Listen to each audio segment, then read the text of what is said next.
6:48, our top stories this Friday in our Smart Start here at Sunrise. Some new updates on the case of a woman found dead at an apartment complex in Wayne County Wednesday afternoon. It is a homicide investigation. State troopers went out to the call for a welfare check of the woman living here at the Williamson Orchard Estate Apartments on Arrow Bend Drive. When they got there, they found the victim with clear signs of trauma. That victim identified as 66-year-old Cheryl Goodburlet. We heard from some neighbors there yesterday who tell us this situation is so tragic, and they've been worried about safety for people there for some time. It had to be an evil person, a very evil person to do something like that. And I don't want to be the next victim. We did reach out to the management at the apartment complex for a comment, and they declined that. No arrests have been announced. This just in this morning, upstate Republican Elise Stefanik officially launching her run today for governor. In 2026, she represents the 21st Congressional District and has been reelected 5 times. She is the 3rd candidate so far to join this race. Governor Hochul is expected to face a primary challenge from her own lieutenant governor next summer, Antonio Delgado. As the government shutdown enters its 38th day this morning, the emergency order from the FAA to cut flights kicks in. Ron Spitzer joins us here in studio with what it means for travelers leaving Rochester and their connections. Ron.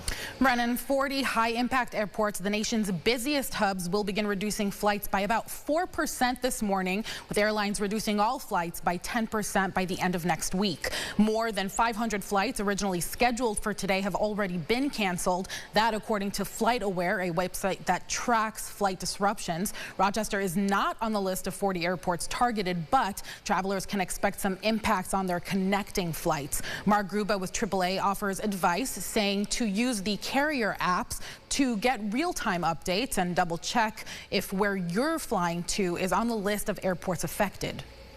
Travelers in that situation have a couple of options. They can let the airline book them on another flight.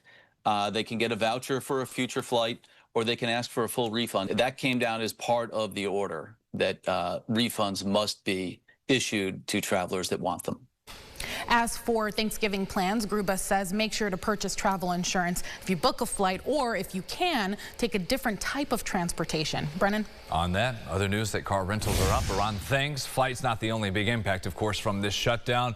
The latest with SNAP here. Thursday, a federal judge told the Trump administration you must find the money to fully fund SNAP benefits for November by today. The administration set to appeal. This comes as local efforts around Western New York to help food banks continue. Multiple nonprofits and businesses in Rochester are stepping up to help as well. Tops kicking off the annual Food for Families campaign a bit earlier this year. That began last week, letting shoppers donate little brown bags of hope to food pantries. President Trump yesterday announced a new agreement to significantly lower the price of weight loss drugs for some Americans. He says Eli Lilly, the maker of Zepbound, and Novo Nordisk, the company behind Ozempic and Wegovy, will lower the price of their weight loss drugs for eligible patients on Medicare, Medicaid, and for eligible users under the planned Trump RX pharmaceutical website. Happening today, the accused gunman in a double homicide in Rochester last year is due in court for a plea hearing. That is 42-year-old Hector Ramos Diaz, arrested in Puerto Rico following the killings of Wahid Nazario and Frank Rosario Vasquez. Police say he ambushed the victims as they walked to their car outside of a bar on North Goodman Street in February 2024. He's due in court at 2 o'clock. 2 people are now charged in connection to the shooting of a 1-year-old in a Rochester home on Westmoreland Street in September. Police say 2 kids were in the bedroom with a family member when one of the children accidentally fired a shotgun that was under a bed. A baby and a 30-year-old woman were hit. Heru and Timu Medford are charged with criminal possession of a weapon. Timu is also charged with tampering with physical evidence.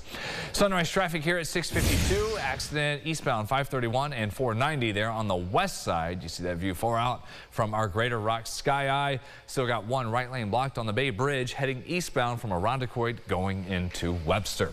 Let's take you inside the Buffalo Huddle. A big weekend back for the NFL and an injury report from your Bills. Been dealing with a number of issues as of late. Christian Benford downgraded from limited status. He did not practice yesterday with a groin injury. Not a great sign for the team's top top corner on D. Positive updates, though. Several guys got upgraded after not working out Wednesday. Running back James Cook, he returned to the practice field but was limited, along with on defense Joey Bosa. Daquan Jones practiced for the first time since his injury in Week 6. Taron Johnson returned as well, but limited. We have already made it, if you can believe it, Week 10 halfway home. The Bills will begin the second half of their campaign Sunday in Miami, 1 o'clock, for a matchup with the divisional rivals, the Dolphins. Deion Dawkins was asked what he's learned so far about this group at One Bills Drive now that they are turning into the second half of the season.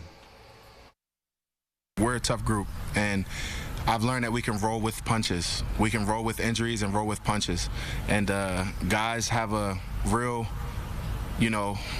aura of not blinking and just taking what's in front of us and adjusting on the fly. Guys are just keeping the foot moving forward and forward and forward and forward. And like when you start, you don't know who the people truly are until the situations happen. But the guys are rolling with the punches, and it seems to be going in the right direction. We'll have that game here on News 8, 1 o'clock Sunday from Miami. How about some chicken sandwiches to go with some football Sunday? Several major chains, including McDonald's, Popeyes, KFC, dishing out free or at least discounted sandwiches through their apps that will celebrate National Fried Chicken Sandwich Day. Make it spicy there, and then you can watch football in the rain outside on Sunday. There you go. Or make your own chicken sandwich. It's really easy. Those are good too.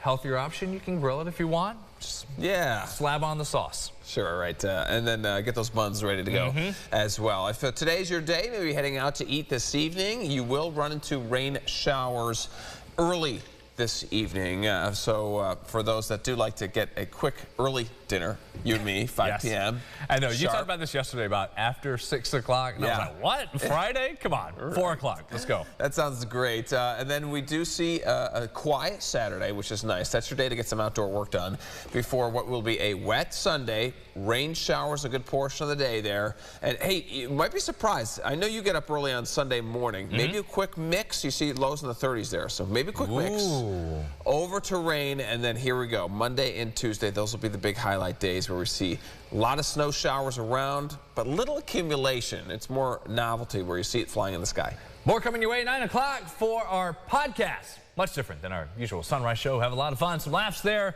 That's on the Rochester First streaming app and at the top of rochesterfirst.com. Hope you have a great weekend, everybody. We will see you back here for the first snow show of the season. Ooh, yes. Here, Monday morning at 5 at sunrise.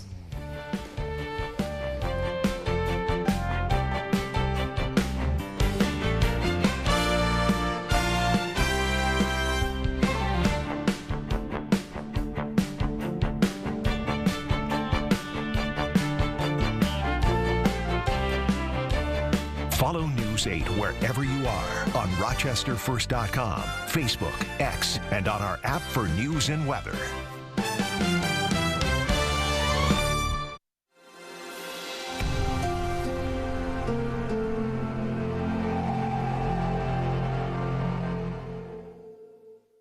Get the Rochester First streaming app today for everything you love from News 8 On Demand. Plus exclusive shows you won't see anywhere else. Search ROC and download for free on Roku, Amazon Fire, and Apple TV.